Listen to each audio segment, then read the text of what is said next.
Olá pessoal, meu nome é Jaqueline, eu estudo na UTFPR, sou graduanda em Radiologia e estou no segundo período atualmente, e esse vídeo faz parte do projeto Estímulo. Esse é a segunda parte do primeiro vídeo que eu fiz sobre o sistema nervoso central junto com a doença de Parkinson, e esse vídeo é uma continuidade da doença de Parkinson. Espero que vocês assistam até o final. No vídeo passado eu parei em sintomas, e nesse próximo vídeo eu vou dar continuidade a partir do diagnóstico da doença de Parkinson. Esse diagnóstico ele deve ser feito primeiramente com uma avaliação clínica, ou seja, você tem que ir até um médico para ele fazer uma avaliação em você. E o profissional que ele é mais habilitado para poder interpretar essa doença é o médico neurologista. E vai ser ele que vai ser capaz de diferenciar essa doença de outras doenças que também afetam o movimento do corpo. Ele vai pedir alguns exames complementares, como tomografia cerebral, ressonância magnética e entre outros.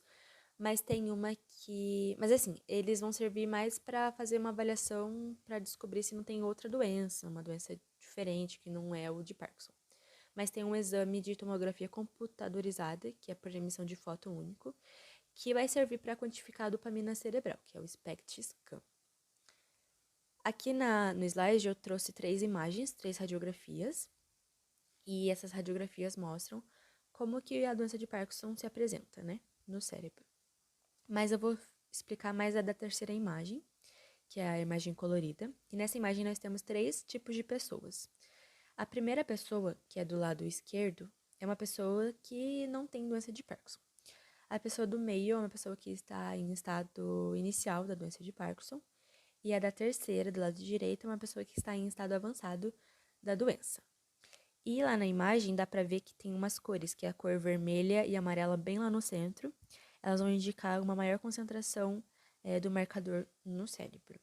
Como é que a doença evolui? Ela depende muito de paciente para paciente. Tem pacientes que, quando vão descobrir, já descobrem logo que ela está em estado avançado. Então, eu trouxe 5 estágios que uma pessoa com Parkinson tem.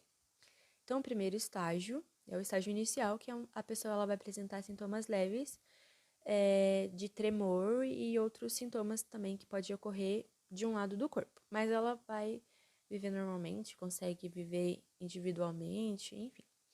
Mas é nessa fase que as pessoas ao redor dela, como os amigos e a família, vão começar a perceber uma mudança na pessoa. Então, elas vão perceber que a pessoa vai ter uma alteração na postura, uma perda também de equilíbrio e talvez perda de expressão facial. No estágio 2 é a bilateral, que é quando a pessoa vai começar a ter esses tremores e rigidez no corpo e entre outros sintomas, e vai afetar os dois lados do corpo. Ela vai ter alguns problemas para caminhar, vai ter uma postura, elas podem ser bem aparentes, mas ela ainda é capaz de viver sozinha. Só que as tarefas diárias dela vai ser mais difícil e mais demoradas para fazer. No estágio 3, é um estágio intermediário, onde ela vai ter uma perda de equilíbrio e também lentidão nos movimentos, e ela vai ter muita queda, que vai ser bem comum. Mas ainda a pessoa vai ser totalmente independente. Mas esses sintomas eles vão prejudicar significativamente as atividades dela, como se vestir e comer. Nesse estágio, os sintomas podem ser bem graves e também incluem a capacidade de andar em linha reta ou até ficar em pé. No estágio 4, ela vai ter uma estabilidade postural grave. Nesse ponto, né, os sintomas vão ser bem mais graves e também limitantes. É possível ela ficar em pé, mas, assim, sem assistência, né?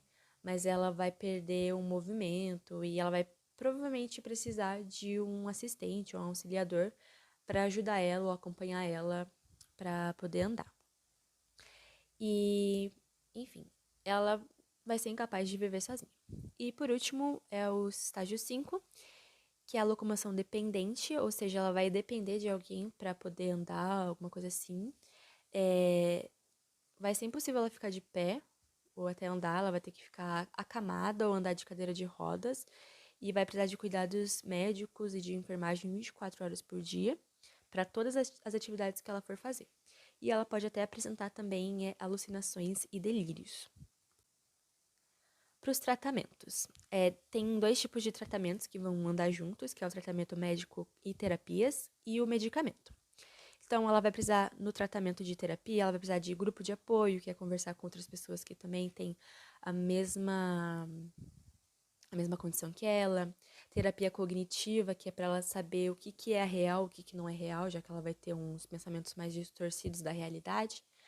Psicoeducação, terapia familiar vai precisar muito, tanto para a família quanto para ela, para o paciente. É a terapia em grupo, que é quando o neurologista, ou o terapeuta, na verdade, ele vai trabalhar com ela e mais algumas pessoas, tudo junto, não só com ela, individual. E os medicamentos, ela vai precisar de medicamento antidepressivo, que é para depressão, para ansiolíticos, que é para ansiedade, e anticolinérgicos, que também é para ajudar a controlar o tremor que ela vai ter, né, com a doença de Parkinson. E esse tratamento ele é feito por meio de uso de medicamentos para aumentar a dopamina, e esses medicamentos ele pode ajudar também a controlar os sintomas de Parkinson. Para finalizar, a incidência no Brasil é algumas estatísticas que temos da doença aqui no Brasil. Não tem números assim oficiais, mas eles apontam para pelo menos 250 mil portadores dessa doença. E também foi feito um estudo lá no interior de Minas Gerais, com idosos de 64 anos de idade ou até mais, e veremos que a prevalência de Parkinson neste estudo foi de 3,3%. Também extrapolando para o número de idosos em nosso país, veremos que provavelmente são mais de 600 mil pessoas com Parkinson, com 64 anos de idade ou mais. E também nós podemos ver, durante os estudos, que tem jovens que também vão começar a apresentar ou vão desenvolver essa doença, e em idades bem inferiores à faixa etária típica. E aqui eu finalizo mais um vídeo, a segunda parte sobre mal de Parkinson. Trouxe algumas referências, se vocês quiserem pegar alguma imagem, alguma coisa, tá por aí, é só procurar. Muito obrigada por chegarem até o final.